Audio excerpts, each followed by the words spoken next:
Dan pemirsa, untuk mengetahui perkembangan penyidikan kasus pembunuhan seorang anak oleh remaja tetangganya, kita sudah terhubung dengan Kapolres Metro Jakarta Pusat, Kombes Pol Heru Novianto, maksud kami. Selamat sore Pak Heru.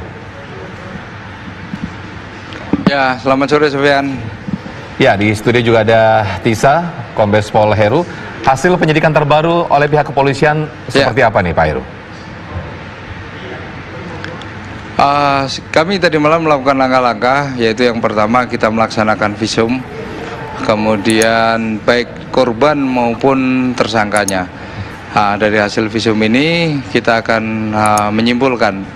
Namun demikian hasil visum masih kita menunggu, mungkin besok baru keluar, baru kita menentukan langkah berikutnya untuk menyimpulkan bahwa pelakunya apakah benar sebagai tersangka yang adik kita ini atau mungkin ada orang lain.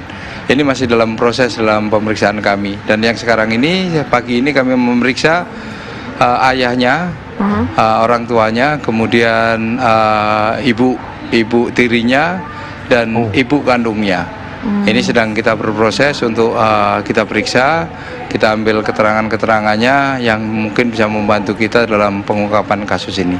Ya, berarti sampai saat ini NF ini belum menjadi tersangka? Atau sudah ditetapkan menjadi tersangka? Belum, kita belum. Kita masih memeriksa karena kita butuh alat bukti dan bukti pendukung. Walaupun pengakuannya dia yang melakukan, tetapi kita tidak percaya begitu aja.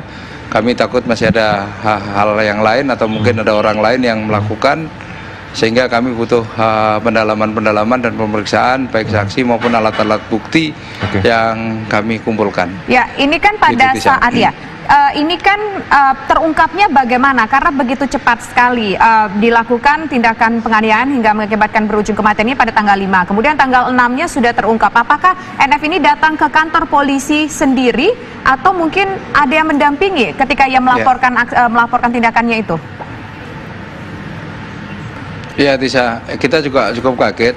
Pada awalnya anak ini datang ke kantor polisi, awalnya di Polsek Taman Sari. Jadi keterangan dari pelaku, dia berangkat ke sekolah menggunakan seragam, tetapi dia membawa baju non seragam. Setelah di tengah jalan, dia ganti baju, kemudian datang ke Polsek. Polsek dia nyampaikan, saya habis membunuh anak. Kami Polsek merasa kaget juga, kalau anak kecil ngomong seperti kayak gitu, tetap kami respon. Direspon, diantar ke rumahnya. Ternyata rumahnya masuk kawasan kami, yaitu di Sawah Besar. Ada di situ Kapolsek Sawah Besar datang ke TKP, kemudian ngecek. Katanya ada dia menyimpan mayat di dalam lemarinya di kamarnya. Setelah dicek sama Kapolsek, ternyata memang benar ada seorang perempuan, anak kecil sudah tidak bernyawa. Kondisinya ditutup mulutnya pakai tisu dan diikat badannya sehingga mengecil gitu, seperti kayak orang tidur mengecil gitu, ditaruh di dalam lemari dan ditutup beberapa pakaian sehingga tidak terlihat. Berarti ini pelaku, gitu, iya, Kombes Heru, berarti ini pelaku melapor ke pihak kepolisian 1 hari setelah dia melakukan pembunuhan itu? Betul. Jadi pembunuhan yang di keterangan dari interogasi kami terhadap pelaku itu pembunuhannya sekitar jam 3 sore. Jam 3 sore, kemudian pada saat dimasukkan ke dalam bak, setelah dia lemas dan kelihatan tidak bernyawa, kemudian disimpan di ember. Karena ada orang tuanya datang, di ember itu ditutupi oleh kain spray, jadi seperti kayak cucian. Nah, setelah orang tuanya pergi, ada beberapa saat orang tuanya keluar, kemudian si jenazah ini, mayat ini dipindahkan, dibawa ke atas, dimasukin ke kamarnya dan diletakkan di dalam lemari bajunya. Ya, berarti ketika melakukan... Setelah itu dia pengen buang. Ketika melakukan aksi kejinya itu, terduga ini di rumah tidak sendirian ya, begitu ya? Ya. Awal sekali ada orang tua dan adiknya. Karena orang tua dan adiknya ini sebagai pedagang kue, dia menjajakan kuenya, mengantar kuenya. Disitulah saat kosong, sepi, rumah tidak ada orang, tinggal pelaku dan korbannya. Ini satu Itu hari cukup jeda cukup lama ya Pak Heru ya. Artinya tidak ada kecurigaan dari pihak keluarga orang tua terduga pelaku maupun korban.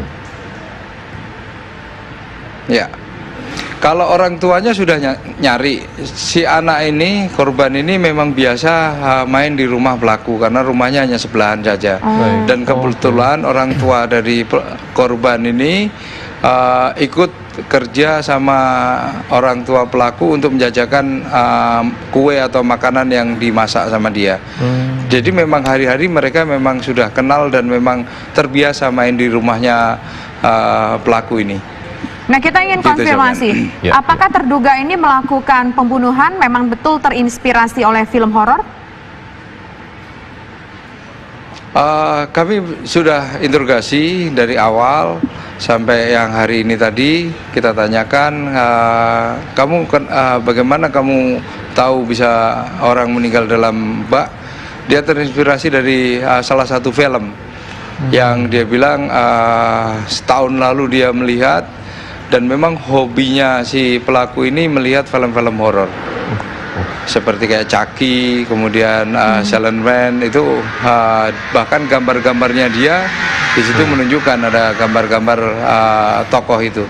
Nah, kita kan ini kan ketika dia melakukan aksinya, membenamkan, mohon maaf, melakukan aksi itu di dalam kamar mandi terhadap si anak kecil umur 5 tahun ini, apakah tidak terdengar mungkin suara berontak dari si korban ini pada saat itu sehingga di rumah bisa menjadi curiga?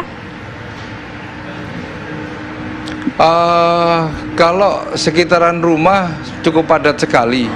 Jadi kalau kita bilang perumahan padat lah.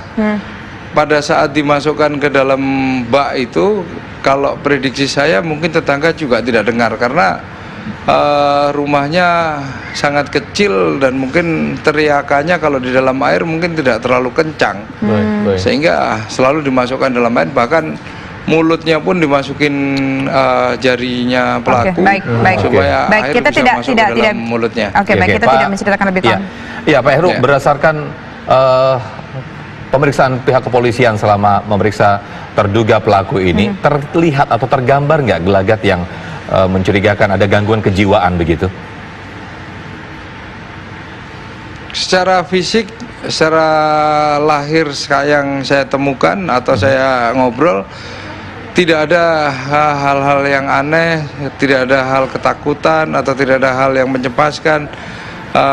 Yang bersangkutan pelaku ini merasa biasa-biasa aja dan tidak ada keanehan. Baik seperti kayak khawatir atau apa, landai aja seperti halnya sosok seorang anak kecil yang biasa-biasa aja, tidak ada keanehan. Nah, kalau dari keterangan tetangga ataupun orang yang mengenal terduga ini, seperti apa sih keseharian dari terduga ini? Apakah memang sering mengurung diri di kamar, sedikit tertutup atau mungkin sedikit emosional atau biasa aja? Ya, kami masih melakukan pemeriksaan terutama untuk di lingkupnya sendiri, yaitu ayah dan ibunya. Keterangan-keterangan saksi dari tetangga-tetangga secara wawancara atau interview, anak ini memang jarang ngomong atau jarang berkomunikasi atau bergaul, jarang. Ya, tapi ditanya ngomong tetapi tidak bergaul ya. Ya, terakhir Kombes Heru, mengingat terduga pelaku ini masih remaja, bagaimana proses hukumnya? Proses hukum ini memang agak sedikit berbeda. Kami selalu dalam pemeriksaan selalu didampingi oleh Bapas dan pengacaranya plus orang tuanya. Hukumannya pun nanti agak berbeda karena ini anak-anak. Biasa aturan yang berlaku hukumannya separuh dari hukuman yang dilakukan oleh orang dewasa. Termasuk nanti selnya juga kita tidak akan dimasukkan dalam sel umum, khusus ada lembaga sendiri yang khusus untuk anak. Untuk rehabnya anak ini tidak dicampur dengan sel-sel yang umum dewasa. Ya, gitu, Sofian. Nah, terakhir begini. Apa alasannya dari terduga ini memilih korban untuk menjadi korbannya, menganiaya korban? Kenapa memilih korban yang berusia 5 tahun ini?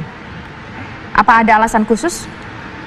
Ini masih ada pendalaman. Secara interogasi tadi saya tanya, kenapa kamu memilih ini? si pelaku hanya menyampaikan, saya tidak bisa menghindar, saya kepingin membunuh pada saat itu. Jadi bukan dia merencanakan dari awal atau dari kapan, tidak, tetapi hanya ngomong, saya hari ini pengen membunuh dan saya akan melakukan saat ini juga. Itu ada Hanya di dalam bentuk, ya, dia mengatakan saya ingin membunuh dan ingin melakukan saat itu juga. Apakah itu dalam bentuk ada katakanlah sosok yang membisik-bisiki dia seperti halusinasi atau bagaimana, Kombes? Tidak ada. Tidak ada ya. Tidak ada. Kalau hanya terpikir saja begitu. Kita tanya interogasi tadi, tidak ada. Baik. Hanya berpikir aja. Mungkin nanti dokter kami, spesialis psikiater ataupun psikologi yang akan mendalami sampai mana apakah perilaku merupakan penyakit atau yang lainnya, nanti biar dokter kami yang akan mendalami. Oke. Baik, Kombes Pol Heru Novianto, Kapolres Metro Jakarta Pusat, terima kasih atas waktunya. Selamat sore. Ya, terima kasih Sofian, terima kasih Tisha. Ya.